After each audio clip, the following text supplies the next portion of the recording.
अच्छा अब देखो यहाँ पे क्या है हमारे पास जो एल्केन होता है ना। अच्छा सबसे पहले हम ये टारगेट कर रहे हैं एल्केन को ना, स्टार्ट से चल रहे हैं। मेरे पास जो एल्केन है ना, एल्केन, ये बहुत डार्क हो गया एक बार। जो मेरे पास एल्केन है, एल्केन के दो रिएक्शंस होते हैं। वो कौन से रिएक्शंस होते हैं? एक तो एल्केन फ्री रेडिकल सब्स्टिट्यूशन करता है और उसमें हेलोजन आते हैं। हेलोजन इसके ऊपर आके ये हेड हो जाता है ना। क्या करता है? फ्री रेडिकल सब्स्टिट्यूशन करता है और उस पे आके हेलोजन आके ऐड ये हो जाता है। एक और एल्केन का रिएक्शन कौन सा होता है कि वो क्रैकिंग करता है एज ए रिजल्ट ऑफ ये। अच्छा क्रैकिंग में होता क्या है, वो लॉन्ग चेन हाइड्रोकार्बन यानी कि लॉन्ग चेन एल्केन कन्वर्ट होते हैं इनटू स्मॉल चेन एल्केन और एल्कीन में। ठीक है, तो देखो ये एल्केन तो है ऑलरेडी, भले ही लॉन्ग चेन है लेकिन एल्केन तो है ना। अगर हम वो शॉर्टर चेन एल्केन वो बनाएंगे तो वो भी तो एल्केन ही रहेगा ना।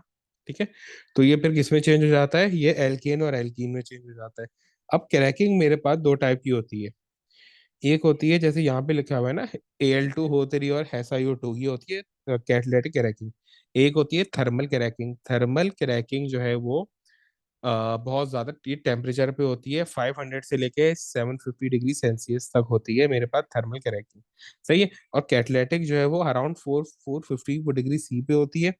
और 450 डिग्री सी के साथ साथ नॉर्मल प्रेशर होता है। ठीक है, और कैटलेटिक क्रैकिंग में भी टेम्परेचर 450 डिग्री से होता है लेकिन कैटलेटिक जितना नहीं होता। ठीक है, तो ये दो मेरे पास रिएक्शन है एल्केन के।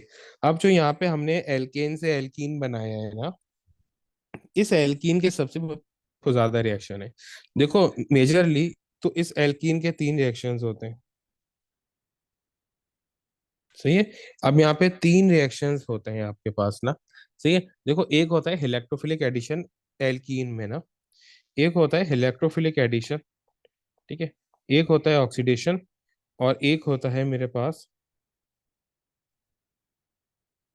हाँ यही होता है, सॉरी वो दो रिएक्शन है, गलती तीन बोल दिया था। एक होता है इलेक्ट्रोफिलिक एडिशन और एक है ऑक्सीडेशन।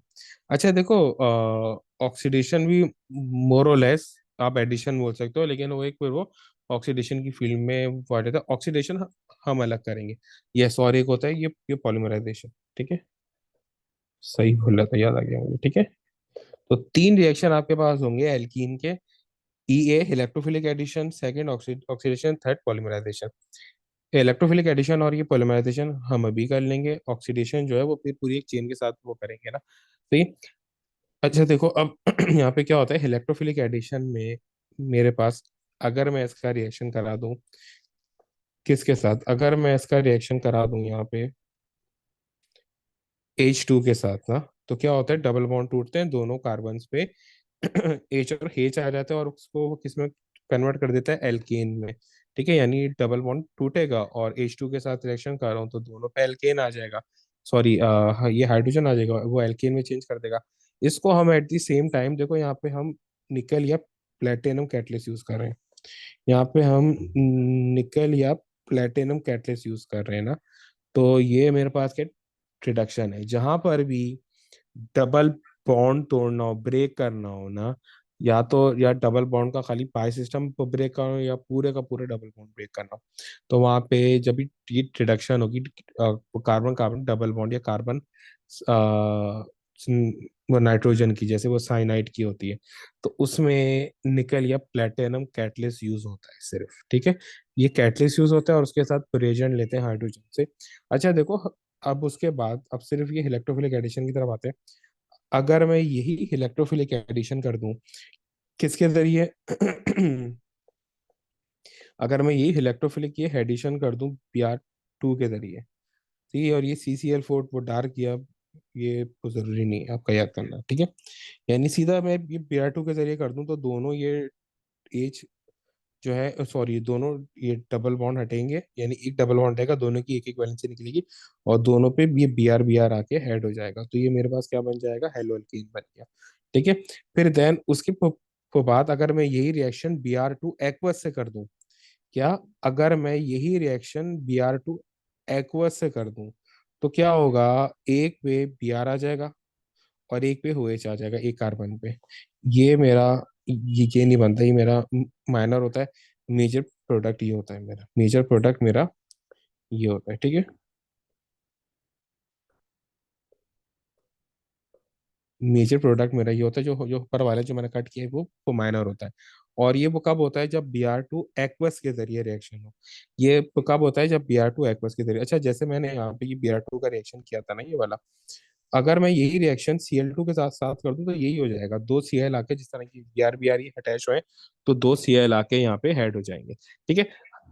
अच्छा देखो, अब इसी तरीके से यही रिएक्शन, ये अभी तो मैं खाली हैलोजन के साथ कर रहा था, एक हैलोजन के साथ किया था और एक एक्वस हैलोजन यानी एक्वस Br के साथ किया था।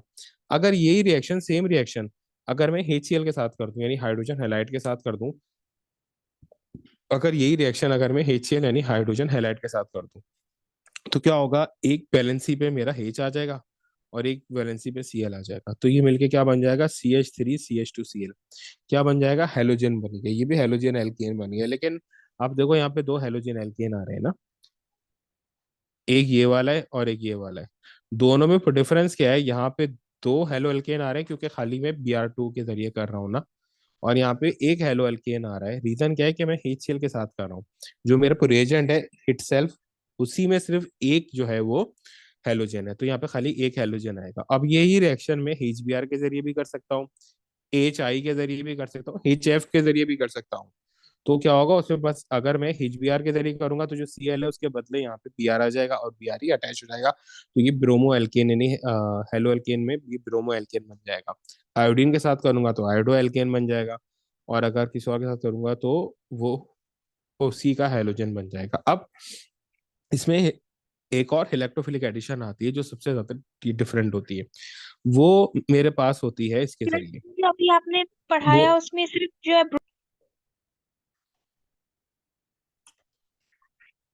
अच्छा अब देखो यहाँ पे, अब ये लास्ट मेरे पास इलेक्ट्रोफिलिक एडिशन है। इसमें जो है ना, हम क्या करते हैं, वही करेंगे, क्या करें, H2O के साथ, H2O मेरा रिएजेंट है, H2O जो है वो H और OH ना, OH मेरा बन जाएगा, न्यूक्लियोफाइल H बन जाएगा इलेक्ट्रोफाइल, और वो एक एक कार्बन पे आके हेड हो जाएंगे और इसको अल्कोहल में चेंज कर देंगे। अब यहाँ पे होता है, ये जो मेरे पास ये H2O में यूज कर रहा हूँ ना, ये स्टीम होता है, इन दी फॉर्म ऑफ स्टीम होती है। जो H2O में यूज कर रहा हूँ, इन दी फॉर्म ऑफ स्टीम होती है, बहुत हीट के साथ करते हैं। और यहाँ पे ये कैटलिस्ट यूज करते हैं हम, H3PO4, और इसको साथ साथ हाइड्रेशन भी बोलते हैं।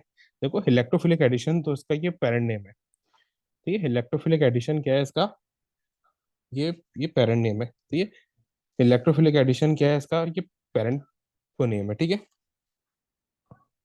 और वैसे इसका, इसको हाइड्रेशन भी बोल सकते हैं। ये टेम्परेचर की रेंज याद करना तो जरूरी नहीं है, ठीक है। टेम्परेचर और टेम्परेचर, ये प्रेशर की। इसी तरीके से फिर इसके ये पॉलीमराइजेशन होती है। पॉलीमराइजेशन तो आपको पता है, डबल बॉन्ड टूटते हैं और एक एक पूरी रिंग को बन जाती है। ठीक है। क्या होता है, पूरी रिंग यहाँ पे फॉर्म हो जाती है इस तरीके से। ठीक है, तो ये आपके पास एल्केन और एल्कीन की मैपिंग थी पूरी।